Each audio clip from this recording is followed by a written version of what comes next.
Good morning, everyone. Welcome to Black to the Earth. I am Yaminha, and I appreciate you joining me today. I am just going to be talking to you a little bit about the watermelons that we're growing and the cantaloupes that we're growing. Because here on this channel, we are here to empower, to encourage, and to enrich everyone's lives, along with my own, my family's lives, to help women to grow food for their families in any way, in the best way that they know how. And we're all figuring it out. I do it by utilizing recycled items. So today, what we did was we gave support to, here's a visitor of mine, and I'm not very happy with the visitor right now. And I don't know how far you can see him, but you can hear him, I'm sure. What we're doing is we're supporting the watermelons, learning how to. And one of the methods that I learned is just about netting. And I didn't have any real netting. And so I found another YouTuber who said, just reuse stockings. And I was like, I don't even know if I have any of those, but I found a pair of thigh highs, really silky, cute black thigh highs that I hadn't worn in probably 20 years. And so I cut those up and I made a little knot at the bottom. I cut them in half and made a knot on one and used the toe support of the other. And I just supported the two watermelons that we have growing right now. Now they're growing, both of them, against the back wall. And so I think I need to keep coming out here every day and like turning them because you could see that they're growing a little flat. I don't know if they'll fix themselves or what, but so I pulled them a little bit off the wall, and so they're hanging off of the luggage rack. They need the water and the nutrients from the plants, and that comes through the leaves. And so they should be fine being protected a little bit from the sun. So that's what we're doing with the watermelons. Now, the watermelons have been growing probably 60 days. The cantaloupe right behind them had a slow start, as well as the cucumbers right next to it. So they're trying to do their thing now. I'm just letting them grow on whatever. So they're growing on the luggage rack, and they're also growing on an old greenhouse support that I had. It was a greenhouse, and I took it apart, and then they had these two metal. So it was a greenhouse. I took it apart, and then I just used the parts. Instead of the plastic on top, I threw that away because that in Arizona sun only lasts a few years because the sun is so crazy here. But they have the support to grow on, and hopefully the cucumbers and the cantaloupe will also bloom and start growing.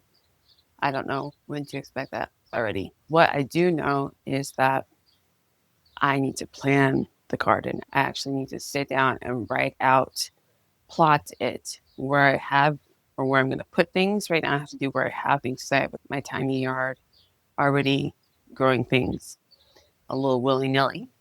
So I'll need to plan the garden and where to grow the food. So, like in a raised bed with the strawberries and the blueberries, I didn't realize how handy that would come into play for the strawberries, which need to hang because right now they keep growing in the ground and all the critters get to them, but we don't get to them fast enough. So right now they're just starting to grow over on the side of the raised bed, which is cool because that's 2, 3, I don't know, 4 feet tall. This is my chased tree I bought specifically because I needed to have a pollinating tree in the yard. So I have one over here, which we don't actually know what kind of tree this is. I just know that it flowers and it gets pollinated. So purposefully, we bought the chase tree. It does flower with these pretty like lavender purple flowers, and then the bees come. And that's great because we need the bees for the blueberries, especially the pomegranates. Bees do all the stuff, which is great because we need them. So I'm looking over and I could see this goddamn little, I don't know what it is, a finch that's eating my tomatoes. And I couldn't figure out what was happening. But now I know it's goddamn birds. And right over here, my favorite tomato, probably this little finch over here, it's a he pecked a hole like that big in my nice tomato that I was going to cut and slice. It grows like in a heart shape and it's kind of orangey. So what I need to do is I need to net my tomatoes. That's what I'm going to do. So I have these nets that I was putting over them for initially it's frost protection, but now I see that I'm going to use them for their purpose, which is to protect the fruit from being eaten by insects and rabid fucking finches. Oh, great. Here he comes. Here he comes. He's coming over for my favorite tomato. That's what's happening right now. Okay. So I got to let that go because I want to kill the bird.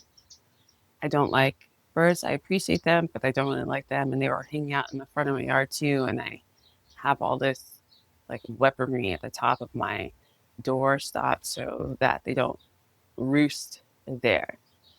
He's eating it right now. I don't know if this is on camera. I hope to goodness that it is because I want to kill it. I actually want to kill it. I'm curious, but I still want to kill it. Okay, so the other addition to my menagerie of recycled items is my son's chest of drawers. It's now out in the yard and it's going to support the tomatoes and the however I can do it. I don't know. I didn't want to put it on the curb. I wanted to use it because I spent a little bit of money on it. So that's my preference. So we're going to do a little bit more research on how to actually grow grapes because I'm growing 2 containers of grapes right now, like 5-gallon containers. And one of them has had like this bunch of 15 grapes, maybe super hard green grapes chilling for like a month and a half. And I don't know what it's doing. And I don't know what I'm doing wrong to not allow that to grow or flourish anymore. They've just been stagnant sitting there. So we have strawberries flowering right now, fruiting. And there's 2 different types of strawberries, the ones that will fruit a few times a year and the ones that fruit only in June. So it's June. We have a ton of strawberries. Also, when I get done here, I'm going to water all of the plants that are not on the drip. And then some of them that are on the drip, I think are not getting enough water now in summer because I planted them in the winter. I know it's weird, but winter, we only have like 2-3 weeks of winter. So last year, specifically, most likely due to climate change and global warming. So I do water these plants more frequently because I have them on a timer, but my timer only waters 4 times a day. So I have 2 in the day and then I have 2 at night. But then I do have some off drip. And then oftentimes, now that it's summer and it's over 100 degrees, they still need a little extra watering. So in between times, sometimes I come out at 2, sometimes I'll come out at 5 p.m. and I'll just give an extra boost of water. Now the potatoes over there, they look dry, but they're actually dying because they are, I don't know what the term is, but they grew all the potatoes and they're done growing basically. So I'm going to give it another week before we harvest those. And those are in the trash bag. I just took 2 trash bags. I filled it with dirt, amendments, and steer manure, and perlite, and vermiculite, whatever I could find. I put them in those 2 bags. And then I planted 8 different potatoes, 4 halfway up, and then covered with soil, and then another 4 on the top. So those are what's growing there. And then I planted some onions because I saw some farmer who planted onions and potatoes together and they just grew well together. So I think there's like 5 or 6 onions. They're sitting in this wooden rectangle that we built. It has no bottom. And I just put it on a dirt area. Half my yard is dirt. So I put it in a dirt area and I put some bagged potting soil down and I filled it up all the way. And I took these bags and I put them on top of the dirt, right? And then I poked like 10 holes. I took a piece of rebar that I have. I have so many building material items that I am using around here. So I took a rebar, pushed holes into it, right? So it could drain into that 2 or 3 inches of dirt that's sitting in the frame. This is a tactic that I saw online. I've never tried it before. I did grow potatoes in 2019, so our first year. and then haven't done it since. At the end of the growth season, just cut it open and you could pull your little potatoes out. So I'm excited to see how that is going to go and what kind of bounty we will receive from that.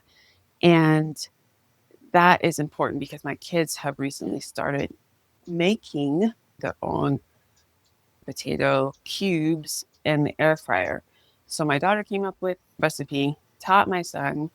So then what this means is that I don't have to go out and buy fries. And so now we are cooking the potatoes at home. So I've been buying a lot of potatoes from the store. I said I need to stop this. They're relatively inexpensive, but I would love to grow them. So we're going to see what that looks like, if they're like going to be aesthetically pleasing. Because if my kid sees food and it doesn't look appetizing, which coming out of the dirt, obviously they are, like the shape of the food has anything to do with how it tastes. Some people go to the store and buy strawberries because they're dark red and they're pretty and they look good. It has nothing to do with their flavor and how they taste. So anyway, the next item on the list is that I have to go out and I have to go to the Brush and Bulky on the east side and just see what people have on the curbs and see if I can recycle any of their items. Because reduce, reuse, recycle, reduce, reuse, recycle, those two things. I'm just going to use the stuff that's already on the earth. It doesn't matter to me. Like right behind me, there's some chairs that my tomatoes are attached to, tied to, and that's their support as they grow. Keeps them off the ground. It's visible. I can see when they blush, and then it's easier for me. But with the start of the summer, they had a hard winter. They've had a hard start to summer, and they're sparse. They're still fruiting, but it's super sparse. So obviously, if I feel I'm going to continue to farm like I want to, that I think I need to move to the east coast somewhere. Or I just need to have a place where there's more rainfall. That's why I feel like we really need to have more rainfall. And it is a daily grind and a daily challenge in Arizona to keep food, plants, herbs, all of it alive. Keep us alive, keep the pets alive, keep the plants alive. It takes a ton of water. Obviously, that's not our forte. And that's half the reason why I grow in containers, because I don't have enough nutrients in the dirt here. And then I don't have all the money required to till it, to amend it, to feed it so that the nutrients come back to the dirt and that creates the soil.